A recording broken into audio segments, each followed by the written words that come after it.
मेरे सभी दर्शक बच्चों को नमस्कार। साथ ही आप सभी के माता पिता को भी मैं यहाँ से नमस्कार कर रहा हूँ। और आपके लिए एक सलाह ये है कि इस लॉकडाउन की स्थिति में आप अपने नन्हे मुन्नों के साथ थोड़ा समय बिताएं, उनको थोड़ा समय दें और जो कुछ भी हम यहाँ पर पढ़ाने की कोशिश कर रहे हैं आप थोड़ा उनको पढ़ने और पढ़ाने में थोड़ा सहयोग करें। आपका भी समय बीतेगा, बच्चों को भी अच्छा लगेगा। तो प्यारे बच्चों, आज मैं आपको सेंटेंस के बारे में बताएंगे। देख रहे हैं यहाँ पर लिखा हुआ है सेंटेंस, SENTENCE, सेंटेंस। हिंदी में मैंने यहाँ पर लिखा है वाक्य। सेंटेंस को हिंदी में क्या कहते हैं? वाक्य।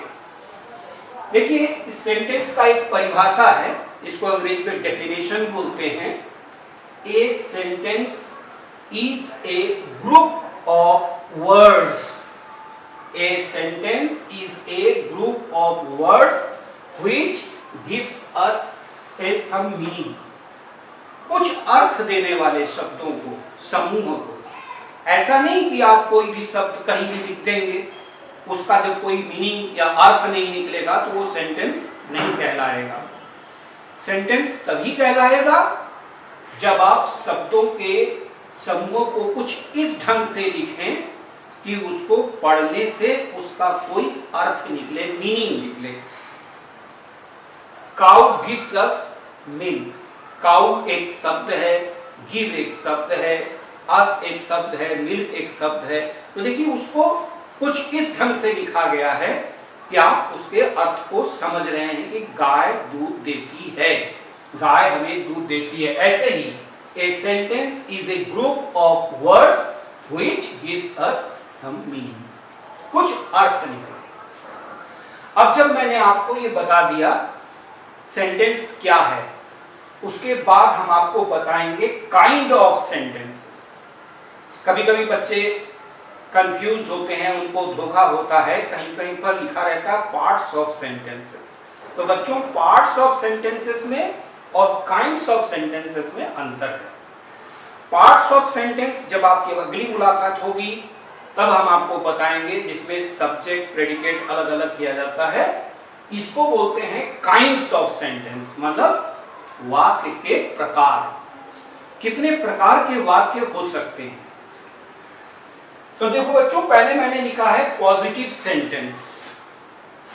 पॉजिटिव सेंटेंस माने जिसको हम लोग हिंदी में बोलेंगे सकारात्मक, यानी हर बात पर हाँ, उस बात को, किसी भी घटना को मान लेना, स्वीकार कर लेना, वो है पॉजिटिव। जैसे कि मैंने लिखा है कि I am going to school. आपने ये माना कि मैं स्कूल जा रहा हूं, तो ये पॉजिटिव सेंटेंस कहलाएगा। दूसरा है नेगेटिव, NEGATIVE, नेगेटिव सेंटेंस। इसका उल्टा, यानी आप हर बात पर, किसी भी घटना को होने से इनकार करते हैं। जैसे I am not going to school, मैं स्कूल नहीं जा रहा हूं। नेगेटिव सेंटेंस की सबसे अच्छी पहचान होगी, उसमें वाक्य के बीच में नो या नॉट लिखा होगा। ठीक है? जब नो या नॉट लिखा होगा तो इसको हम लोग बोलेंगे नेगेटिव सेंटेंस। बच्चों, आप देख रहे होंगे कि मैंने इस दोनों में एक चिन्ह बना के रखा है। ये चिन्ह इसलिए बनाया है कि जब आगे की क्लासों में पढ़ेंगे तो इन दो सेंटेंसों को एक में रखा गया है, उसको बोलते हैं हम लोग एसर्टिव सेंटेंस। फिर एसर्टिव सेंटेंस के दो हिस्से होते हैं, अफर्मेटिव और नेगेटिव। लेकिन अभी आप छोटे हैं, इसलिए आपके जानकारी के लिए इतना ही जरूरी है, हमने उसको सरल ढंग से अलग किया कि पॉजिटिव सेंटेंस माने कोई घटना को मान लेना, यानी कि I am going to school. दूसरा है नेगेटिव सेंटेंस। नेगेटिव सेंटेंस में मैंने जैसे बताया कि आप उस चीज को मानते नहीं, इनकार कर देते हैं, नकार देते हैं। दैट इज व्हाई यहाँ पर नॉट लिखा होगा। जब भी कभी नॉट लिखा होगा या नो लिखा होगा आप बिल्कुल समझ लेंगे कि वो नेगेटिव सेंटेंस है। तीसरा, इंटरोगेटिव सेंटेंस। देखिए spelling INTERROGATIV, negative sentence. Negative sentence माने इंट्रोगेटिव, इंट्रोगेटिव सेंटेंस। तो इंट्रोगेटिव सेंटेंस में इंट्रोगेशन किया जाता है, यानी क्वेश्चन किया जाता है, प्रश्न किया जाता है आपसे।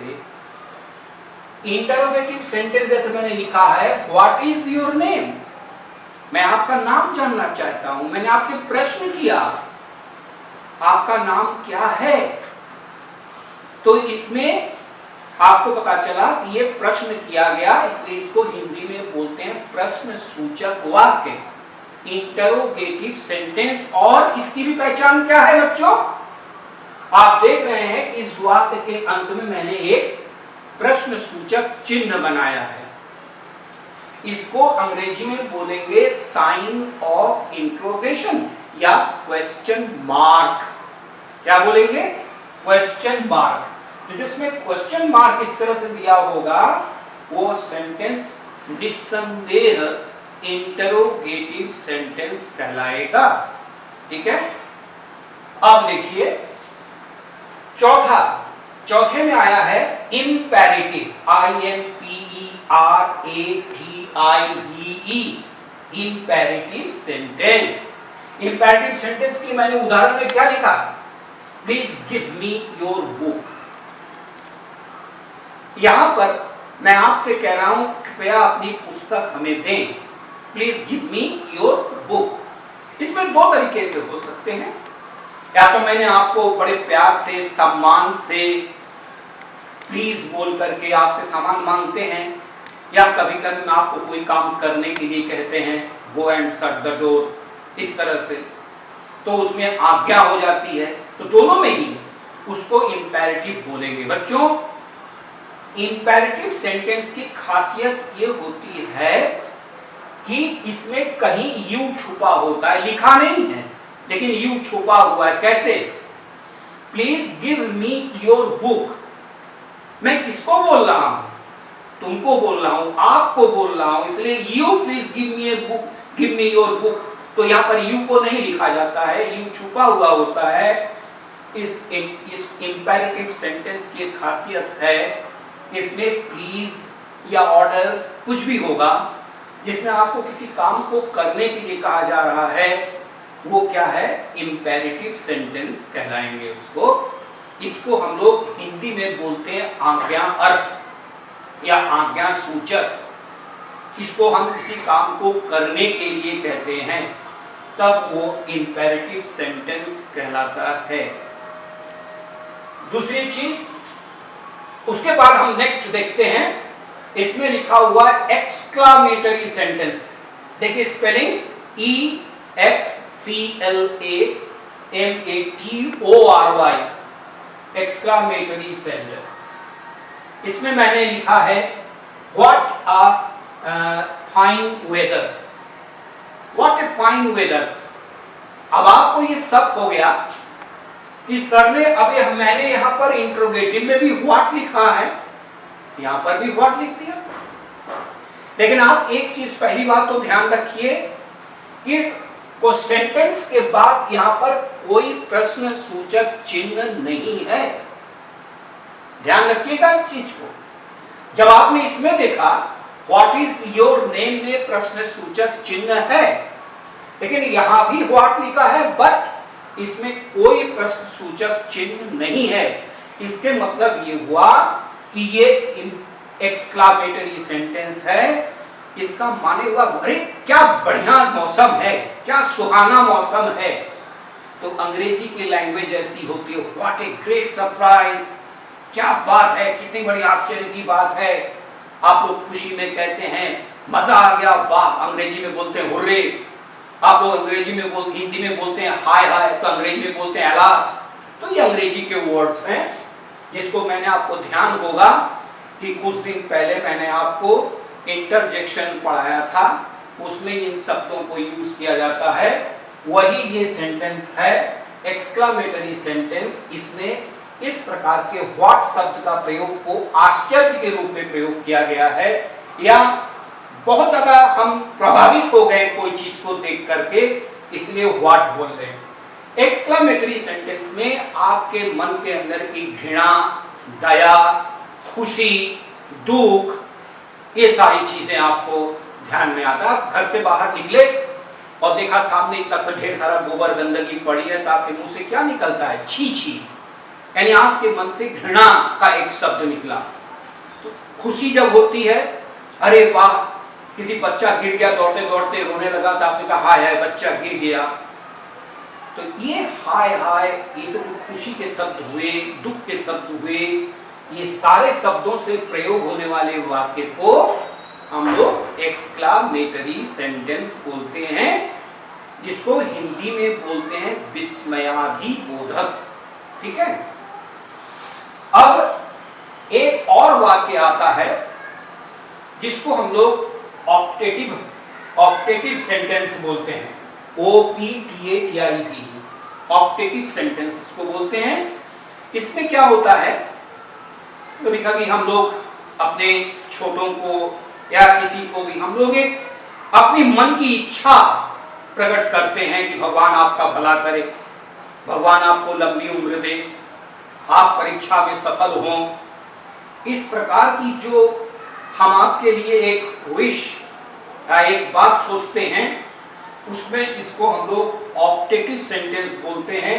जैसे कि मैंने यहाँ पर लिखा है, may you live long, may you live long. मतलब हमने क्या कहा कि भगवान करे आप लंबा जिए, आप दीर्घायु हो। लॉन्ग लिव माने यहाँ पर दीर्घायु हो, आयुष्मान हो। तो ये जो बातें आपको आशीर्वाद सूचक ये सब बातें बोलते हैं, उसको हम लोग ऑप्टेटिव सेंटेंस में बोलते हैं। तो इस प्रकार आप ध्यान रखेंगे बच्चों कि इस प्रकार से कुल 6 यहाँ पर मैंने आपको वाक्यों को मैंने बताया है, जिसमें आप खास तौर से जो विशेष महत्वपूर्ण है वो पॉजिटिव, नेगेटिव और इंट्रोगेटिव पर विशेष ध्यान देंगे।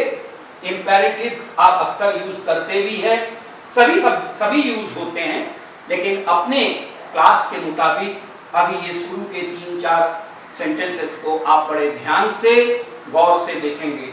फिर भी मैं एक बार आपको बता दूं, आप इसको देख करके अपने कॉपी में खूब सुंदर करके इसको लिखिए, इसको पढ़िए, अभ्यास करिए, और जरूर फिर एक बार बोलेंगे, रोज एक पेज हिंदी और एक पेज अंग्रेजी वो राइटिंग लिखेंगे, तो जिससे आपकी लिखाई काफी सुंदर हो जाएगी। इसके बाद फिर मैं आपको अगले लेसन लेकर फिर मुलाकात करेंगे।